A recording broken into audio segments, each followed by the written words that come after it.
உதாரணத்துக்கு இன்றைக்கி நம்ம பார்க்குற விஷயம் என்ன அப்படின்னா மலச்சிக்கல். மலம்ங்கிறது ஒரு காலை கடன் அப்படின்னு நம்ம வாழ்வியலோடு சொல்லியிருக்காங்க. காலையில் அது முழுமையாக எந்தவித சிரமமும் இல்லாமல் கழிந்தால்தான் ஒரு மனிதன் ஆரோக்கியமாக இருக்கான் அப்படிங்கிறதுக்கான அடையாளம். அது அப்படி இல்லாமல் அந்த காலை கடனாக அது காலையில் சரியாக போகாமல் இருந்ததுன்னா அது பகல் நேரத்தில் மலக்குடலுக்குள்ளேயே தங்கி இருக்கிறதுனால பல்வேறு நல பிரச்சனைகளை அது கொண்டு விடும் அப்படின்னு சொல்லி இன்றைய அறிவியல் ஆய்வுகளும் அதை உறுதிப்படுத்த ஆரம்பிச்சிருக்காங்க. அதனால் எப்போ நேரம் கிடைக்கோ அப்போ மலம் போய்க்கொள்ளலாம், இல்லை 2 நாள் போகலைனாலும் அதில் என்ன இருக்குது, வரும் பொழுது அதை யோசித்து கொள்ளலாம் அப்படிங்கிற ஒரு மனோபாவம் பல நல பிரச்சனைகளை கொண்டு விடும். இந்த மலச்சிக்கல்ங்கிறத முதல்ல எது மலச்சிக்கல் அப்படிங்கிறதையும் புரிஞ்சுக்கொள்ளணும். நம்ம மலச்சிக்கல்ங்கிறது நம்ம காலையில் எழுந்து பல் துலக்கிறோம், முகம் கழுவுறோம்னா படுக்கை நிலையில் இருந்து நிமிர்ந்த நிலையில் நின்று பல் துலக்குவதற்கு ஒரு 3 நிமிஷம் ஆகுதுன்னா அந்த 3 நிமிஷம் நிற்கிறதுக்குள்ளேயே மலம் போகணும் அப்படிங்கிற உந்துதல் வரணும். சில பேருக்கு தூங்கி எழுந்த உடனே அந்த மலம் போகணுங்கிற உந்துதலோடு தான் எழுந்து வரக்கூடிய ஒரு தன்மை இருக்கும். அப்படி இருந்தால்தான் அது ஆரோக்கியமான உடல். அதே மாதிரி மலம் கழிப்பதற்காக நான் 2 வாழைப்பழம் சாப்பிட்டா தான் போகும், நல்லா காஃபி சாப்பிட்டா தான் போகும், கொஞ்சம் தூரம் நடந்து வரணும், அப்படி இல்லைன்னா சில பேர்லாம் புகைப்பிடித்தால் தான் மலம் கழியும், இப்படியெல்லாம் ஏதாவது ஒரு விஷயத்தை வைத்து ட்ரிகர் பண்ணி அது மூலமாக மலம் கழிதுங்கிறது அது ஒரு வகையான ஒரு மலச்சிக்கல் தான். சில பேர் இரவுலேயே மலம் கழிவதற்கான மாத்திரை எடுத்துக்கொள்வது, இல்லைன்னா நார் பொருட்கள்லாம் வச்சு நிறைய இப்போ சந்தைகளில் விற்கிற ஒரு விஷயத்தை வாங்கி அதை இரவில் தண்ணீரில் கலந்து குடித்து அதனால் மலம் கழிய வைக்கிறது. வீடுகள்லேயே எனிமா கேன் வச்சுப்பாங்க, நல்லா தினம் அதை அந்த எனிமா கேன் மூலமாக நீரை உள்ளே செலுத்தி தான் மலத்தை கழிய வைக்கிற பழக்கம் சில பேருக்கு இருக்குது. இந்த மாதிரியான விஷயங்கள் எல்லாமே மலச்சிக்கலினுடைய அறிகுறி தான். மலச்சிக்கல் ஆரம்பத்திலேயே சரியாக களையப்படலைன்னா பல நோய்களையும் அது வழிவகுக்கும். ரொம்ப சாதாரண விஷயம் என்னென்னா, குழந்தைகளில் வரக்கூடிய மலக்கட்டு மலச்சிக்கல்.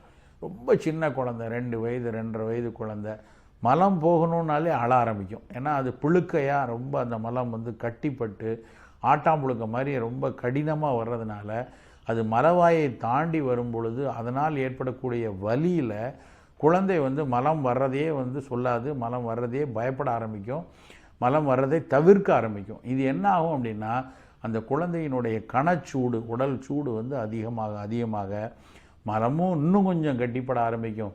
ரொம்ப முக்கியமான விஷயம், பசி குறைய ஆரம்பிச்சிடும், சீரணத்தன்மை ரொம்ப பின்னோக்கி போக ஆரம்பிக்கும். அதனால் எனக்கு இது வேணும் அப்படின்னு கேட்டு எதையுமே சாப்பிடாது, எந்த ஒரு நல்ல பொருளை கொடுத்தாலும் சாப்பிட மாட்டேன்னு அடம்பிடிக்கிற ஒரு தன்மைக்கு இந்த மலச்சிக்கல் கொண்டு விட்டுரும். இது எப்படி குழந்தைகளில் இதே இருக்கோ இதே இது வயோதிகத்திலையும் இருக்கும்.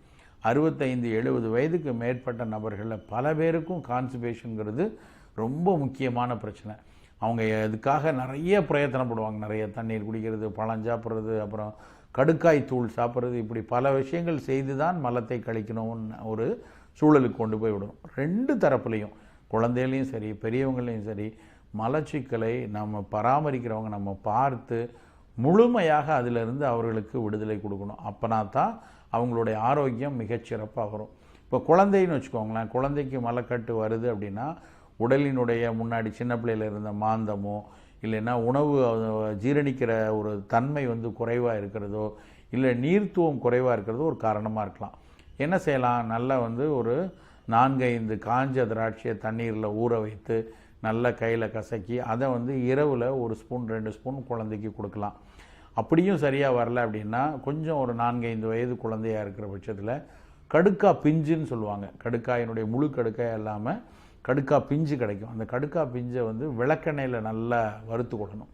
ஒரு 3-4 கடுக்காய் பிஞ்சை வாங்கி ஒரு ஸ்பூன் விளக்கெண்ணெயை போட்டு நல்லா வறுத்துக்கிட்டு அதுக்கப்புறம் அதை மிக்சியில் போட்டு பவுடர் பண்ணிக்கிட்டோன்னா அந்த கடுக்காய் பிஞ்சு சூரணம் இருக்கு இல்லையா, அது ஒரு 2 சிட்டிகை, அதாவது ஒரு 1/4 ஸ்பூன் அளவுக்கு சின்ன குழந்தைக்கு கொடுக்கலாம். அது மலத்தை நல்லா எளிதாக கழிய வைக்கும், சீரணத்தை நல்லா கொண்டு வரும். இது தவிர குழந்தை பருவத்திலேயே அவங்களுக்கு வாரத்துக்கு 2 நாள் சுக்கு கொத்தமல்லி போட்டு கஷாயம் கொடுக்குறது, சுக்கு வெண்ணி அப்படின்னு சொல்லுவாங்க. சுக்கு தனியாவை போட்டு அதில் கொஞ்சம் அந்த கஷாயம் எடுத்து கொஞ்சம் வெல்லம் வைத்து கொடுக்கணும். அது சீரணத்தை நல்லா கொண்டு வரும்.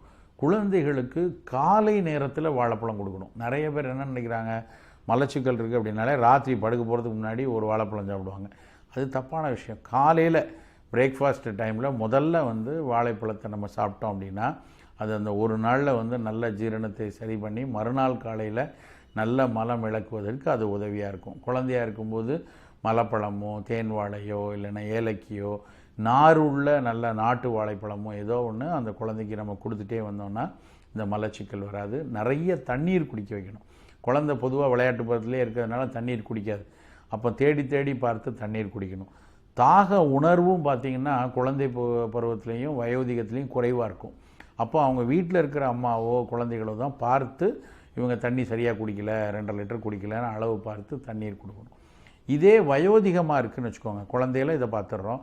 வயதான நபர்களுக்கு வரக்கூடிய மலச்சிக்கலாக இருந்தது அப்படின்னா வயதானவங்களுக்கு நிறைய தண்ணீர் குடிக்க வைக்கிறது.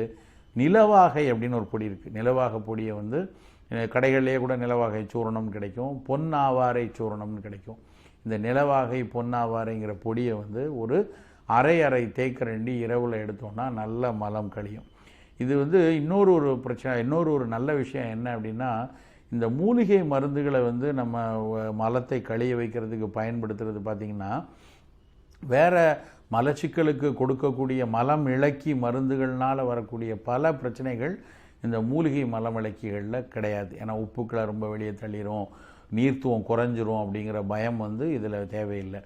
அடுத்து இன்னொன்று, ஜீரணத்தை சரி பண்ணி நொதிகள் சுரப்ப சரி பண்ணி இயல்பாக மலத்தை வெளித்தள்ளுவதற்கு குடலை நல்லா வலுப்படுத்துகிறதும் குடலுக்குள்ளே இருக்கக்கூடிய நீர்த்துவத்தை கூட்டியும் தான் இந்த மலத்தை வெளித்தள்ளுது. அதனால் அது பல வகையில் உடலுக்கும் ஆரோக்கியமாக இருக்கும். ஸோ இந்த மாதிரியான உணவுகளை நம்ம எடுத்துக்கொள்ளணும். இதையும் தாண்டி ரொம்ப மலச்சிக்கல் இருக்குன்னா நல்ல மலத்தை வந்து வெளியேற்றுவதற்குன்னு நிறைய மூலிகை மருந்துகள், சுவதை வேர்னு மாதிரி இருக்குது. இது மாதிரியான நேர்வாழம் மாதிரியான பேதிகளை உருவாக்கக்கூடிய மருந்துகள்லாம் இருக்குது.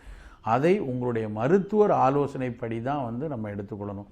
ஏன்னா மலத்தை வெளியே தள்ளுறதுக்கான கிடைக்கக்கூடிய மருந்துகளை நம்மளே நேராக போய் வாங்கி இது மாதிரி தீவிர மருந்துகள் எடுத்தோன்னா அதில் பல பிரச்சனைகள் வருவதற்கான வாய்ப்பு உண்டு. அதனால் அதில் கொஞ்சம் அக்கறையோட மருத்துவரை கேட்டு அதற்கான எது இவருடைய உடல் எடைக்கும் எது இவருடைய வாழ்வியலுக்கும் அவங்களுக்கு சரியாக இருக்குமோ அந்த மூலிகளை எடுத்துக்கொள்ளணும்.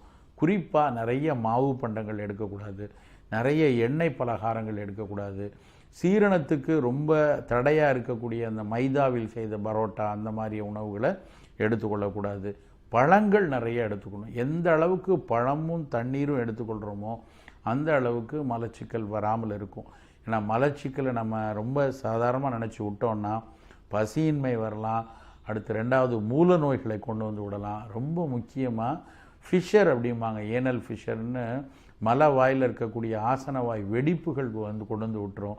அந்த வெடிப்புகள் வந்து பின்னாட்களில் வந்து ரொம்ப ஒவ்வொரு முறை மலம் கழிந்து வந்ததுக்கப்புறமும் வேதனை கொடுக்கறது, மலத்தோடு ரத்தம் வந்து போகிறது, இது மாதிரி பல பிரச்சனைகளை இந்த மலச்சிக்கல்ங்கிற ஒரு சாதாரண விஷயம் கொண்டு வந்து விட்டுரும். அதனால் ஒவ்வொரு நாளும் காலையில் முதல்ல நம்ம உடலினுடைய கழிவான மலத்தை வெளியேற்றுவதை மிக முக்கியமான ஒரு விஷயமாக நினைத்து அதற்கான அக்கறையும் மெனக்கடலும் நமக்கு கண்டிப்பாக அவசியம்.